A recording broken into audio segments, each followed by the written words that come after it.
objective to find those traces, because finding those buildings, finding those fence lines, it's all going to tell me about the people who were here.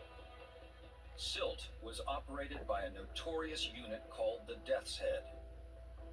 This SS group runs all the Nazi concentration camps from Auschwitz to Belsen. In Caroline's experience, their presence alone points to what could be a major Nazi crime scene here on Alderney. I know about SS concentration camps from all over Europe. I know what went on in these places. I've read the testimonies of the survivors from this place. I know what people experienced here. So looking around, although at the moment all we can see is vegetation, hidden beneath this are the buildings in which people lived, worked, and in some cases, the landscape in which they died. The SS camp above ground was constructed with wood and was easy to destroy. Beneath the surface, there's a maze of tunnels and sinister rooms linking the SS compound with the prisoner barracks. But their true purpose remains a mystery. I'm now at the foot of the stairs which leads up to the camp laundry, and a small room ahead of me here was also supposedly part of that laundry complex. What is really strange about this space, however, is to the right of me there is a tunnel, and this tunnel led directly to the house of the camp commandant. This seems totally strange. Why would the commandant of a concentration camp, who'd actually built himself a luxurious villa with a great view, why would he want to gain access through a clandestine route up to the prisoner area of the camp? And likewise, why would he risk having prisoners being able to access through this area as well down to his house?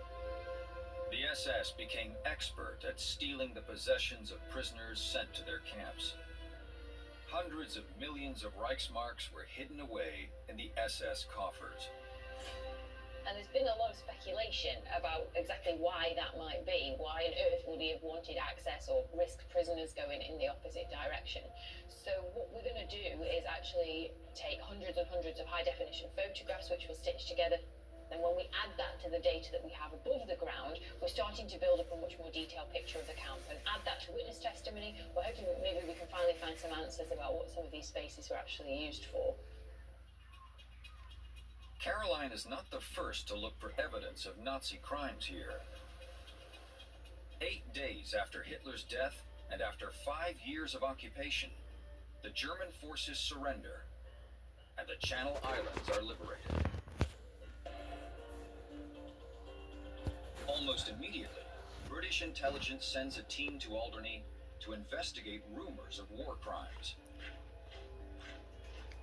Evidence from survivors steers the investigators, led by Captain Theodore Pancho, to an area of wasteland called Longy Common. Here, 336 prisoners are discovered buried in an area the Nazis called the Russian Cemetery. Those 336 dead are the official death toll from the camps on Alderney. But surviving prisoners claim that this is not the whole story. When British investigators first come to Alderney after the liberation of the island, what they find here is evidence of terrible atrocities. They start to take witness testimonies from survivors and from German prisoners of war, and they find evidence of beatings, of hangings, of torture, and rumours of mass graves on the island.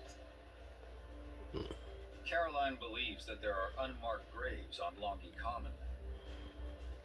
An aerial photograph taken in 1943 identified a trench that British investigators suspected to be a mass grave. But no official report was made. How many people really died on Alderney? And where are their graves?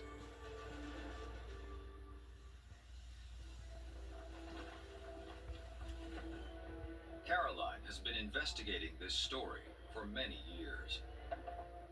But this is her first chance to actually excavate on the island. They'll map the SS camp's buildings and try to locate any unmarked graves. Or so she thinks. Because not everyone on the island wants the secrets buried by the SS revealed. So I've had an email from the State of Alderney, which is the local government here on the island, and many weeks ago I got permission to work at Silt from the private landowner. The letter is a bombshell.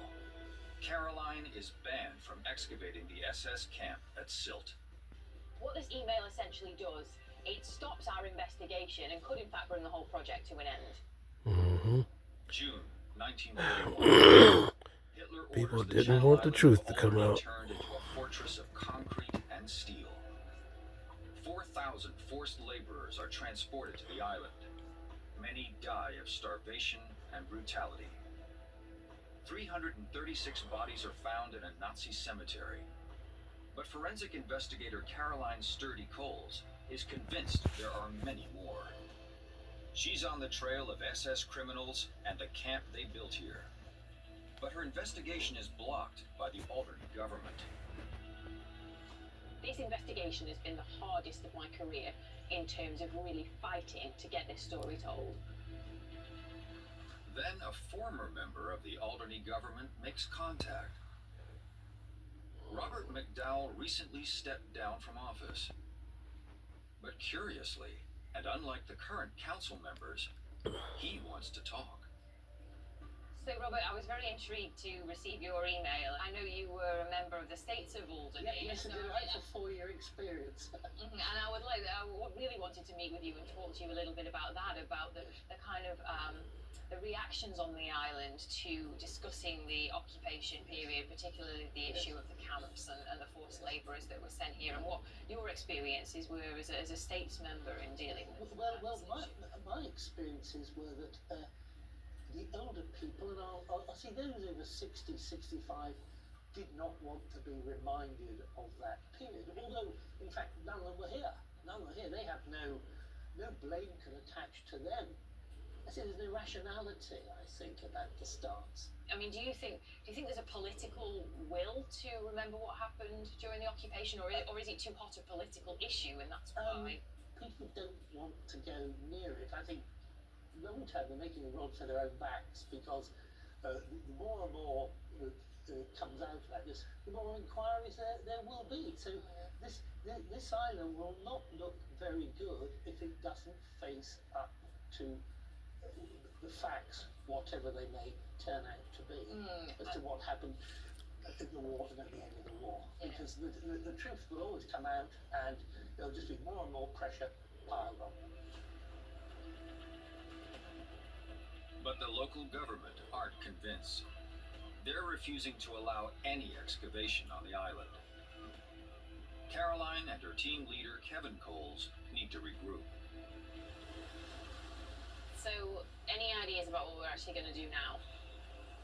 We need a technique that's going to enable us to map the large landscapes. Obviously, the application of aerial technology is something that we haven't really considered before. I think we should, because there's a great deal of evidence that you can gather from drones which photograph sites from above. There's also the application of LiDAR, which is a laser technology which can be attached to drones these days, so it can pick up bits of evidence that's on the ground, even if it's covered by vegetation. And I think that is going to be such an important technique. I think we really need to push quite hard to get that up and running. To overcome the restrictions, Caroline calls in a special team to survey the camp using drones. But it will take a day for them to arrive. Today, little of the original SS concentration camp known as Silt is visible. The SS camp is on private land, and the team can enter, but under heavy restrictions, and the strict supervision imposed by the local government. Okay, so we arrived at Long Silt. We're going to spend the day doing our investigation. We're being monitored today by Martin from the States of Alderney Works Department. Hi, Martin. So Martin is going to monitor the work that we do to make sure that we adhere to the rules that we've been set for our investigation this year. So we're not going to be allowed to do everything that we wanted to do. So we've already come up with a number of solutions to